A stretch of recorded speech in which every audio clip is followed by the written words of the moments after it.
Doctor Smita Mishra, principal, BSR government arts college Alwar, Rajasthan. Class BA part 1 section F, subject history. Topic है आपका मगध साम्राज्य का उदय।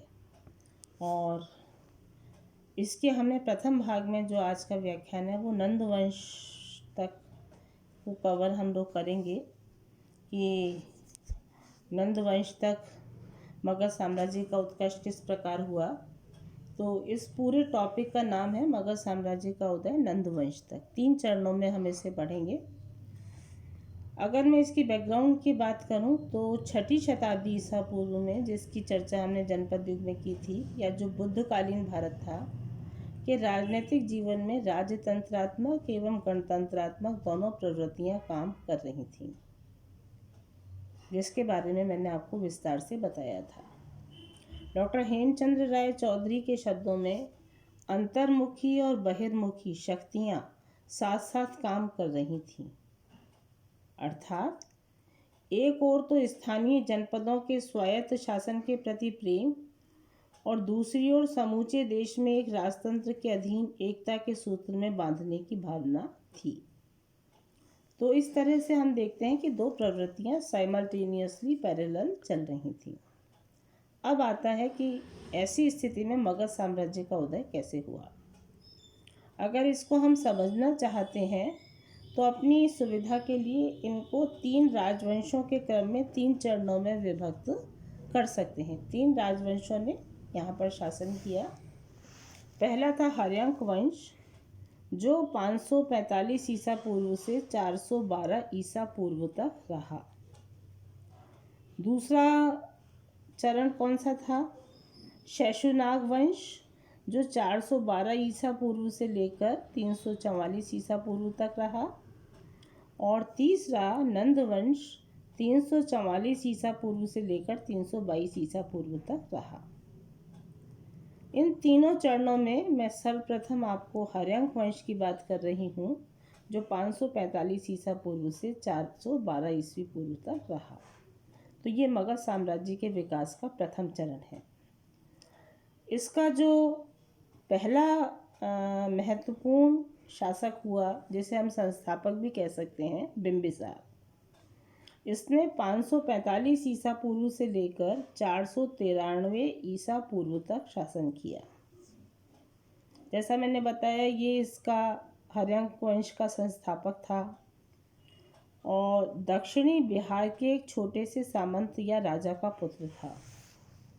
बिंबिसार एक महत्वाकांक्षी, कुशल एवं कूटनीतिज्ञ शासक था। उसने अपनी कूटनीति से मगध का व्यापक प्रसार किया। उसके कुछ प्रमुख कार्य इस प्रकार से थे। तो जब हम लोग कूटनीतिक चीज़ों का सहारा लेते हैं तो उसमें एक महत्वपूर्ण होता है कि मित्रता कायम करने के लिए हम वैवाहिक संबंध या वैवाहिक गठबंधन अन्य राज्यों से बांध लें। तो बिंबिसार का भी जो पहला लक्ष्य था या पहला जो उसने काम किया वो था वैवाहिक संबंधों द्वारा मैत्री गठबंधन। उसने क्या किया बिंबिसार ने कि चुनिंदा राजवंशों से वैवाहिक संबंधों द्वारा गठबंधन कर लिया, मैत्री का गठबंधन कर लिया।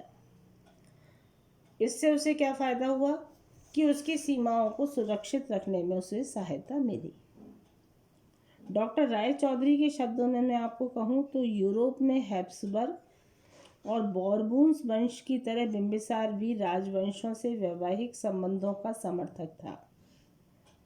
अगर इस दृष्टि से मैं देखूं तो उसके 4 वैवाहिक संबंध राजनीतिक दृष्टि से बड़े महत्वपूर्ण हैं। पहला, कौशल के राजा प्रसेनजीत की बहन कौशल देवी से। इससे उसे न केवल शक्तिशाली कौशल जनपद की मित्रता का लाभ हुआ, साथ ही काशी ग्राम भी दहेज के रूप में 1 लाख के वार्षिक भूराजस्व वाला भी प्राप्त हुआ। तो उसको डबल फायदा हो गया, एक तो कौशल की मित्रता मिल गई और दूसरा काशी मिल गया। दूसरा, उसका विवाह कौन सा इम्पोर्टेंट था? वैशाली के लिच्छवी शासक चेटक की पुत्री चेलना, कहीं कहीं उसका नाम छलना मिलता है, से उसने विवाह किया। इस मैत्री से न केवल मगध की उत्तरी सीमा को सुरक्षित किया गया बल्कि वैशाली गंगा नदी के उत्तर में स्थित होने के कारण उसे व्यापार का एक प्रसिद्ध केंद्र भी मिल गया और अपरोक्ष रूप से देखें हम तो उसको आर्थिक लाभ भी प्राप्त हुआ। तीसरा उसका महत्वपूर्ण वैवाहिक संबंध था मद्र देश के साथ। मद्र कहाँ था? उत्तरी पंजाब में। उसकी राजकुमारी शेमा या कहीं कहीं खेमा लिखा हुआ मिलता है के साथ विवाह कर उसने मद्रों से मित्रतापूर्ण संबंध स्थापित कर दिए। और चौथा था उसका एक अन्य रानी विदेह कन्या वासवी से विवाह किया। ये कहाँ की राजकुमारी थी? मिथिला की। तो मिथिला से इस संबंध द्वारा उसने अपनी पूर्वी सीमा को शत्रु देश अंग को उत्तर पश्चिम की ओर से मैत्री विहीन कर दिया।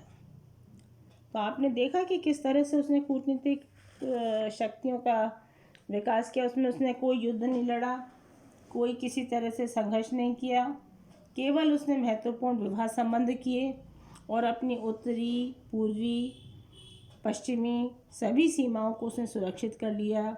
उसे आर्थिक लाभ भी मिला और उसे अपनी मैत्री संबंध होने के कारण साम्राज्य की सुदृढ़ता भी प्राप्त हुई। तो यहाँ मैंने आपको इस प्रथम व्याख्यान में बिंबिसार और हर्यंक वंश के संस्थापक की चर्चा की। आज का आपका होमवर्क है, असाइनमेंट है कि बिंबिसार मगध का संस्थापक था। उसने किस प्रकार से वैवाहिक संबंध द्वारा राजनीतिक दूरदर्शिता का परिचय दिया, संक्षिप्त टिप्पणी लिखिए।